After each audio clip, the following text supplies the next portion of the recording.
Các bạn thấy cái cục thịt không?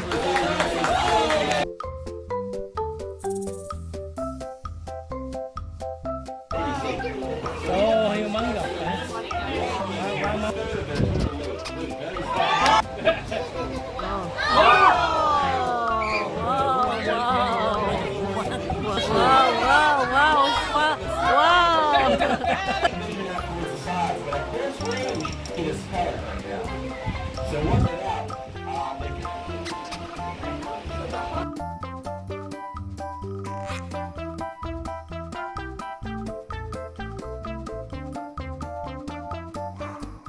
Quăng đặng cho mấy con nó từ từ nó lại gần đây.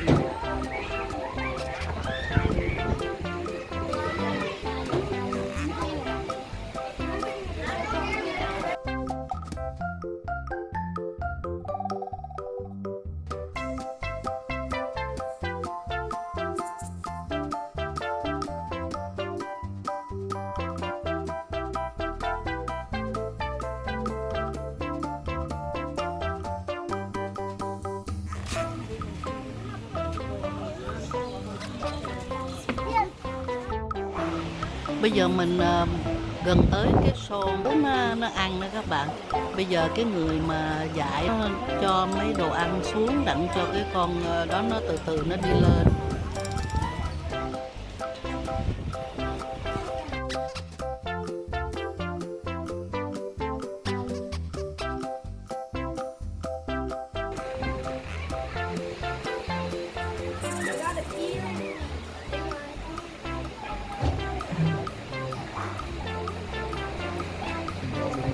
Đó có hai người họ đứng ở đằng này nè các bạn. Thấy không? Hai người họ đang đứng để họ quăng đồ ăn xuống từ từ để kêu mấy. Nó đông quá rồi, mấy chục con thôi. Wow, coi từ xa nó lợi nữa. Wow.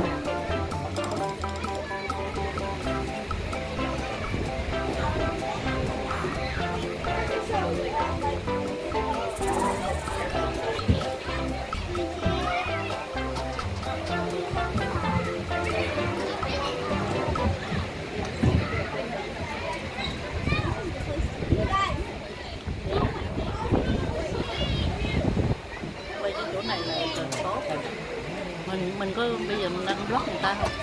Không có đâu.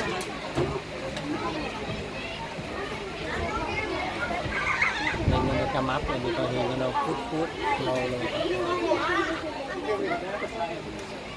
Line it up.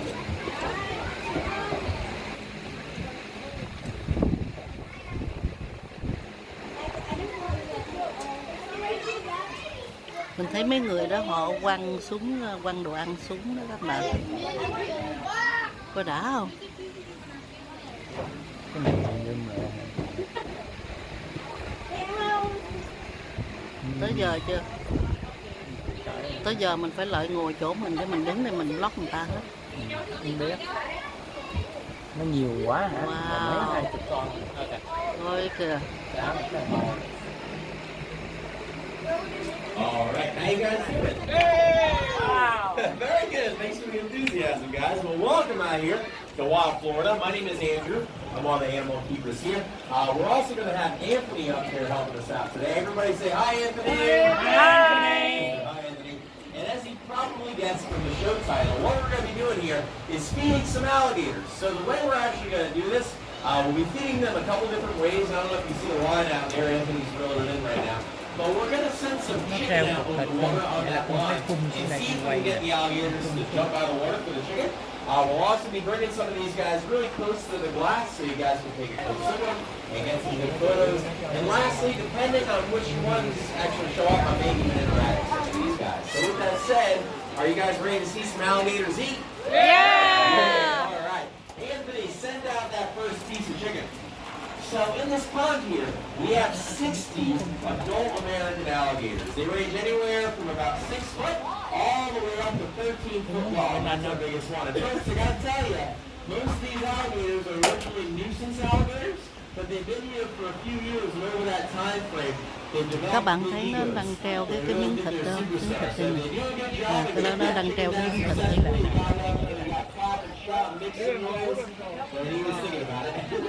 So this behavior we're asking them to do right now, this jumping behavior, this is a very natural thing for alligators. They'll jump out of the water, just like this guy's like we're going to show off. So they're very capable jumpers. They'll jump out of the water and try to catch things like little baby birds that have low-hanging trees, or a very little animal scurrying across a branch. They can't jump very high. They can jump about 2/3 of their body length up out of the water to catch something. So we have quite a few alligators in here. That one that we just saw jump, his name is Jeremiah. If you're wondering what that crazy noise is, those are alligators. Not the alligators. But yes, a lot of these alligators do have names, and believe it or not, we can recognize them. So this one is Jeremiah. Yet again, Các bạn thấy cái cục thịt không? here he goes. Oh, that's amazing. Oh, that is a great jump. But yeah, I know it sounds crazy. I know they probably thought the same to you. When I was younger, I used to visit alligator parks and thought there was no way these people know the difference between the alligators. But it's one of those things when you see them every day, they start looking a lot different. It's almost like if you have identical twins. To me, they look the same, but to you, they look so different. Same with these guys. We see them every day, so we notice little things that look different. Some of them have slightly different shaped heads. Some of them are slightly different Nó kéo colors. miếng thịt ra nữa kìa. So we're going to send another piece of chicken out there, and we have a few of them that are kind of looking. They're just doing their best vlog impression right now. But we are in alligator breeding season right now, so some of these alligators might have something else on their mind. So right when the weather changes, right when it gets a little warmer and we get a lot of rain, that's alligator breeding season. I don't know if you guys have been here since early, but if you've heard a crazy lion roaring sound coming from the center pond, that's the males kind of showing off because it's breeding season. But we have Còn mấy nữ làm tới không?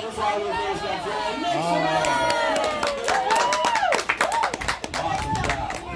So Anthony is going to try to get one of these alligators or crocodiles. Mấy nữ lên đây nè, thấy không? Muốn ngồi đây. This alligator's name is Dexter, and he's a really smart alligator. He used to be all about the chicken. We can get him all the way up to the glass very, very easily, but I think over time he is trying to train us. He tries to get us to we're going to try to get him really close. And if you're wondering if they eat the birds, because I'm sure some people are wondering that, well, the reason they're not really going after the birds is alligators are very energy efficient animals. They really don't want to Trai hơn mà.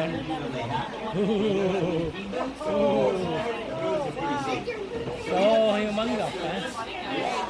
Mami. And you'll see, he didn't chew that food at all. Alligators do have a lot of teeth. They have about 80 teeth in their mouth, 40 on top, 40 on the bottom. But they're head-shaped, they're cone-shaped. They're not flat like ours, so they're not meant for chewing. What they do, they grab a hold of their prey, and then usually alligators eat things they can swallow in one bite. Even big alligators like that dude out in the wild, most of his diet is going to be things like snails, frogs, snakes, fish. They can take small mammals and birds, but for the most part they take pretty small prey. Whereas crocodiles, if you're wondering why that alligator looks so funny, that's because that's a crocodile. They're a little different. They're suited for taking large prey. You ever watch National Geographic and see something like a zebra get taken out? That's a crocodile. And we'll go more into them in a little bit. I think this big alligator wants some food. Do you guys want to see me hand feed this giant alligator? No! I'm just kidding. All right, so this alligator's name is Center. And here Thấy không?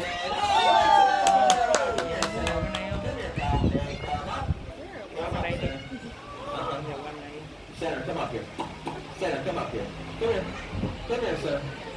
Oh, boy, good boy. So there's a lot of alligators in here.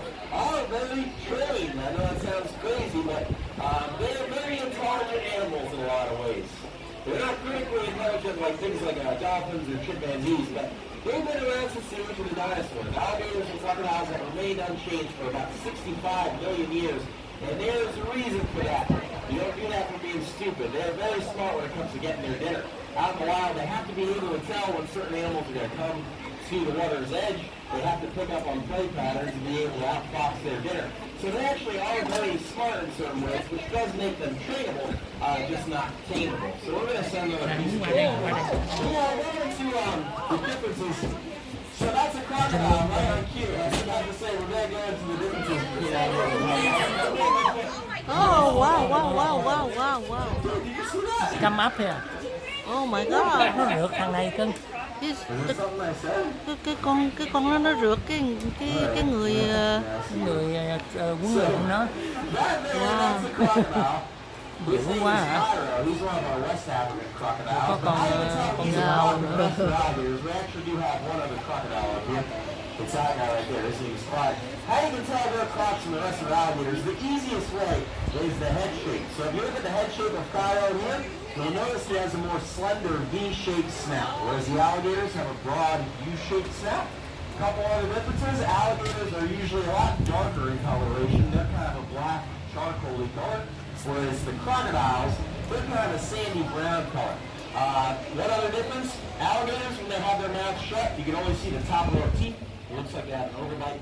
Whereas crocodiles, like Cairo here, you can see both top and bottom teeth are sticking up. It kind of looks like he's smiling at you. I'm really hoping you don't catch that smile, especially after what you just saw. Thấy không? Great job by that alligator. Make some noise for Dad's over there. Great job. Yeah, it's not a feet, Cairo. So, you also notice the crocs are a lot faster than alligators. They're differently built than alligators. Now, alligators are very opportunistic predators. Crocodiles are ambush predators. They kind of wait right at the water's edge and ambush things. So, Cairo, come here. There you go. Không thấy Take không? the chicken up my feet. Wow. Wow. So aggressive. Wow, wow, wow, wow. So aggressive. Oh. I see you.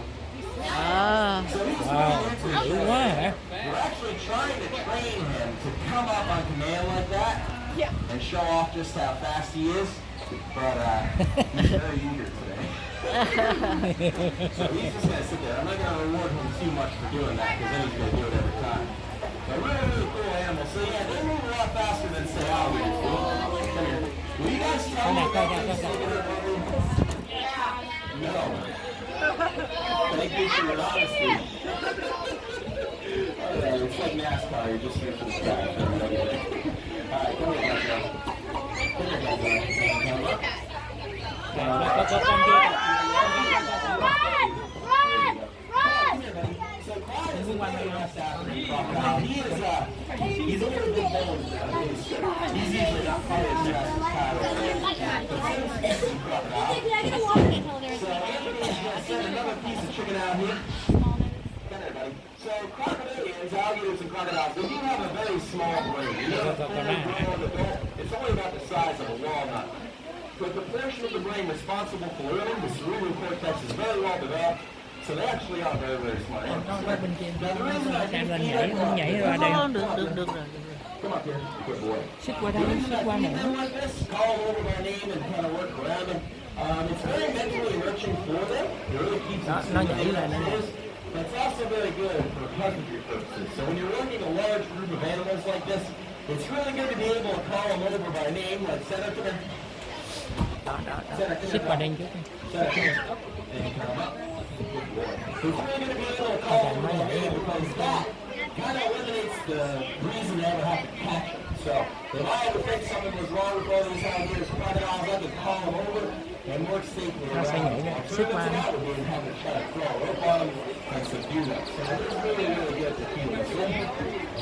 Phải cho nó bu lại được, thấy không?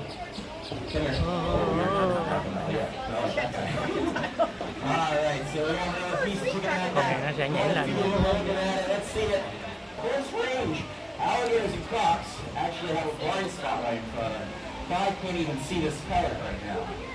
So what they do, when they line it out, they kind of see it from afar, they line it up, and then they use a very good sense of smell. Here it comes, Không, he's em lining phải it quay up. cả hai. This is Jeremiah yet again.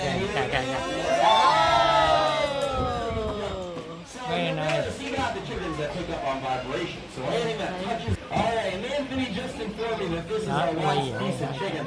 So hopefully we get a good finale here. You missed it. You missed it. Right next to you, Rich. But the one thing we do really want to leave you guys with, and I'm sure you'll hear this again if you go to our other shows, but if you see wild alligators, please never ever feed them. I mentioned earlier on the show, most of these alligators are originally nuisance alligators. What that means, here in the state of Florida, if an alligator is deemed a nuisance, it's because it's become too comfortable around people. Now, alligators are usually very wary of people. They were hunted to the brink of extinction back in the 1900s for their skin. So usually if they see you, they want nothing to do with you. But when you feed them, Too high, it's too high. when you feed them, they lose their natural fear, and that's when they'll approach people. And that's usually why incidents here in Florida occur. So if you ever see them, admire them from a distance. They're an awesome animal to see. There's only a few places in the world where you can see wild alligators. Hả mình biết. Please never feed them. And we have two going off and Kìa. Em miss it. Too high. Con này nó được á, con này nó không dám nhảy là. So what they do when they jump, they're not like pushing off the bottom. They use a very powerful tail. So their tail Con này is lấy nè, about con này. half of their length, and it's 1/3 of their total weight. Wait, very strong. Hey guys, we want to thank you so much for coming out to our Ok. We hope you have a great rest of your day. Anh muốn anh quay cái hình bên này không?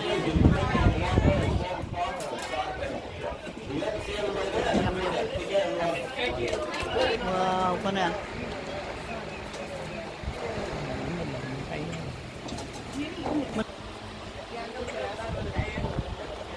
Mấy con kia nó đi mất hết trơn, chứ còn con này nó không thèm đi. Không, nó cũng còn ở đây đó chứ. Đâu? Thôi rồi, quay đi.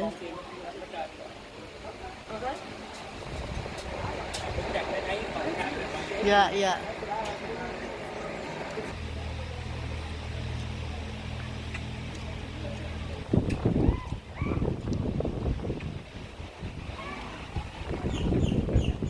Coi nè, anh coi mặt này. Đó, coi nó mở miệng ra kìa. Đó. Yeah. Cái miệng nó Yeah. bự lắm. Ghê không? Nó có thể nó cắn nguyên một con Yeah. con tôm nước. Cắn vậy nó bôi xuống trong. Wow, coi nè.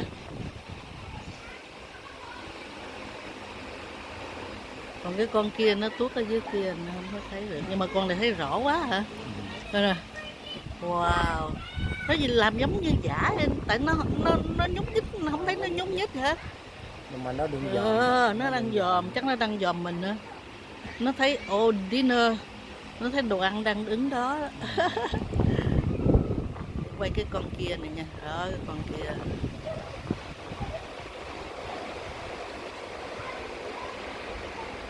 Mấy con này nó chậm ghê ha, nó nằm ì đó. Đúng rồi, nó nói cái ốc của cái con này nó nhỏ xíu à. Nhưng mà nó rất là thông minh, nhưng mà em nghĩ nó chỉ thông minh khi nào mà tới đồ ăn nó thông minh thôi, chứ mà mấy cái khác chắc không có được thông minh. Slow but know how to fight. Survival. Ô cô có mấy con kia kìa, mấy con dưới nước kìa. Đó, nó đang lội nè. Đó. Em thích quay ở đây hơn, anh biết tại đây nó có cái kiến. Còn quay bên kia nó có mấy cái hàng rào lỗ dòm không có thấy rõ rồi. Tại vì em thích đây hơn.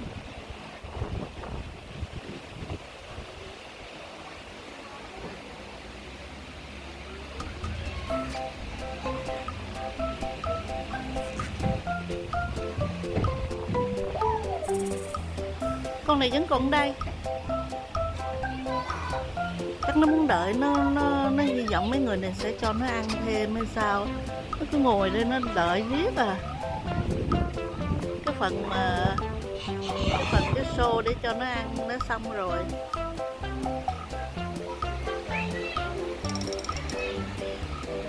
Từ xa xa các bạn thấy không? Nó nổi nè, coi nè, có mấy con nó lội nè. Ô con này đi xuống nè. Chờ có ai có cho nó ăn nữa. Nó hy vọng anh ơi, nó hy vọng mà nó thấy đợi lâu quá không cho ai cho ăn hết, giờ nó đi xuống nè.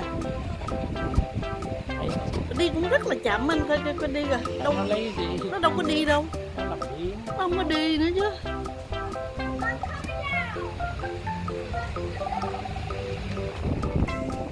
đâu nằm yên.